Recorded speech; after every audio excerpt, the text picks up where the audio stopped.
too much government spending, and inflation's back at close to 4%. So, what do those in Canberra make of the news? Ted O'Brien is the Shadow Treasurer. He's the Deputy Leader of the Federal Liberal Party. Welcome to Drive.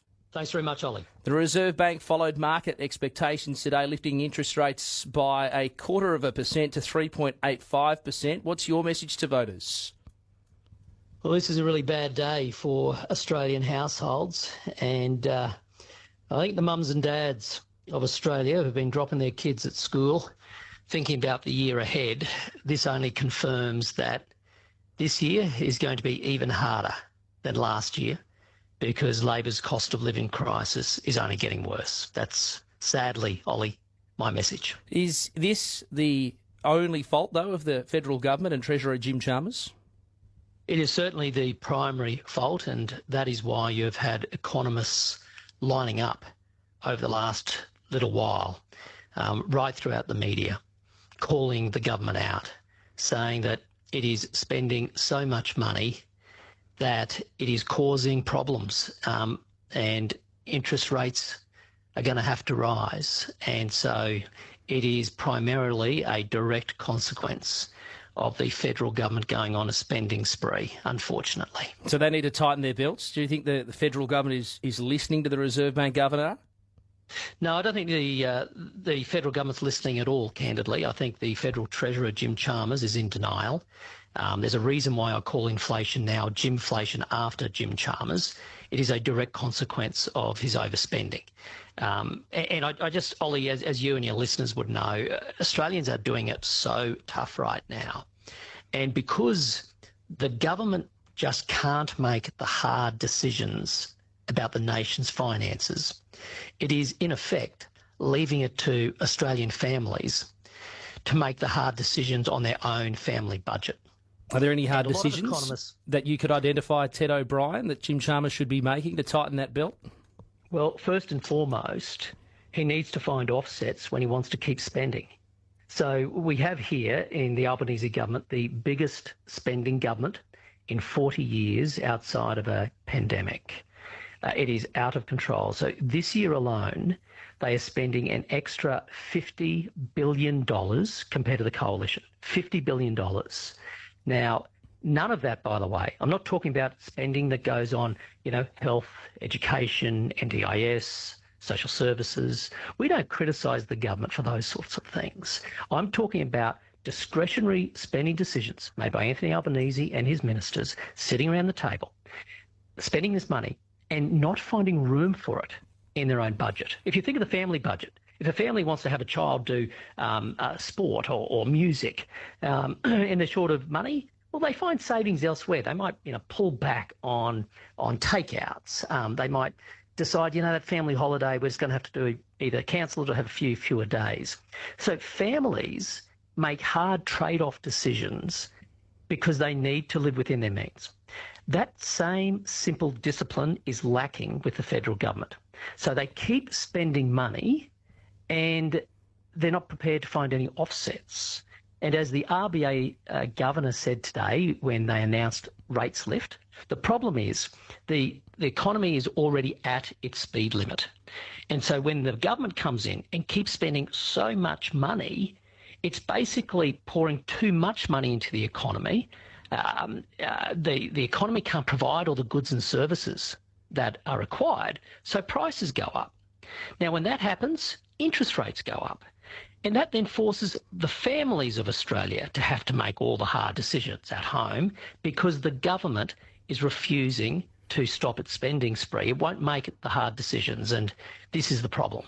Shadow Treasurer Ted O'Brien is my guest here on ABC Radio Perth Drive. You just made reference to the coalition moments ago. It's somewhat a no-alition, though, isn't it, at the moment, Ted? But you've been in those peace talks with the Nationals since yesterday. How's the mood in the room been?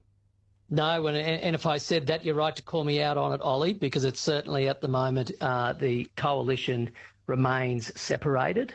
And so it is very much the Liberal Party, which is the opposition in the absence of the National Party. But with that said, I think there is a common desire on the part of both Liberals and Nationals to see both parties come back together at the right time. I won't go through the details of conversations that are being had, and that's out of respect for those conversations, but for the National Party, those conversations are being had with goodwill and a shared desire to make sure that we do what's in the interest of the Australian people.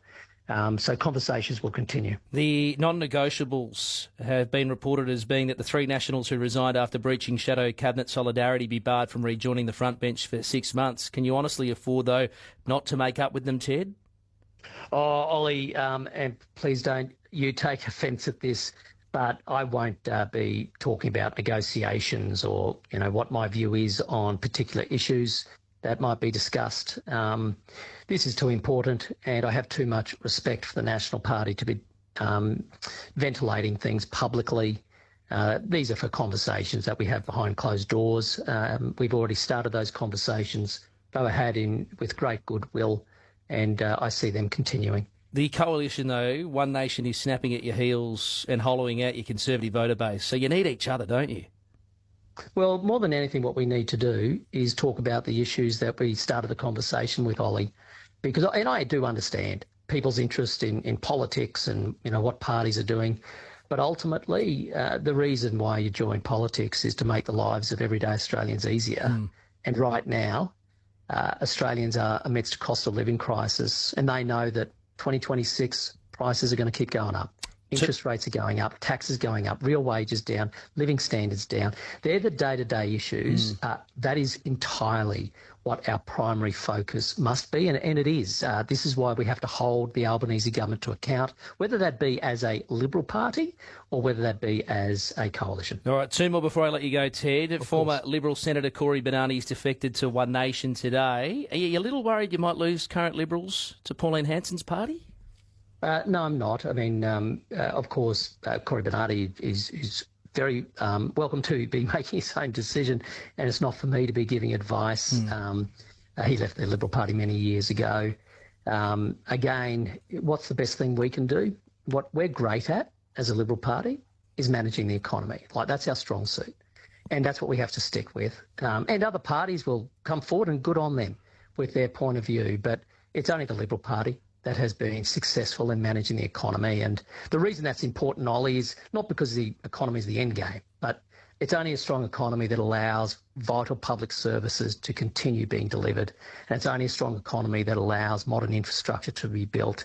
These are the things I believe that matter to Australians who are feeling far poorer today than they were a few years ago before Anthony Albanese came to office. Just finally, rumours are still swirling about a challenge to Susan Lee's leadership by Angus Taylor. Do you think she'll still be leading the party this time next week? Yes, I do. Absolutely. Susan has my support. I believe she has the support of the majority of the party room. And again, what's most important, it's prosecuting the case on behalf of Australians who I believe don't have a voice with the Albanese government, and that's what we've been doing today as a Liberal Party, and we'll continue to do that. It's too important. It's not about us, it's about the Australian people. They're getting poorer under the Albanese government, and Ollie, that's entirely our focus. Ted O'Brien, thanks for your time. And for yours. Thanks, Ollie. Shadow Treasurer Ted O'Brien joining me here on 720 ABC Perth.